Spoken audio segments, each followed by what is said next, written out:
Sa itong latest magazine natin na pressure spring type, so meron tayong standard size, long size or long mag, at itong drum mag na pinakamaraming na ma-accommodate na bala. So, kaya nito mag-accommodate ng 2,000 gel balls. So, ito yung ganito kadami yung 2,000 guys. Pagka nilagay nyo dito, so ganun kadami. And then, ito yung comparison. So, standard mag natin, yung pinaka-usual, ito, ganyan lang kakonti. So, ito, ganyan kadami. So, napakadaming malalagay.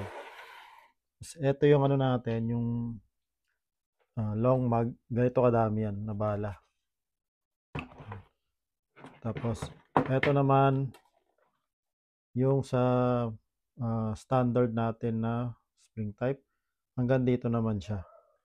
Ito kasi yung sa standard na ano, yung unang labas, tapos yung pressure spring. Kasi ito, nasisiksik nyo siya eh. Kaya pang damihan, up to 300 rounds.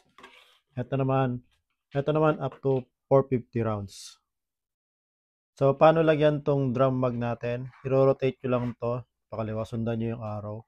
Pag nag-click na, ibig sabihin pwede na siyang lagyan. So, bubuksan nyo dito, doon nyo ilalagay yung bala. So, sara nyo lang.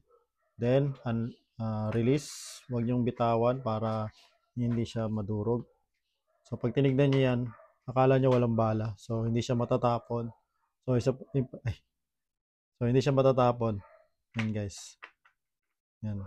So, makikita nyo, ang ganda, diba? Hindi siya natatapon.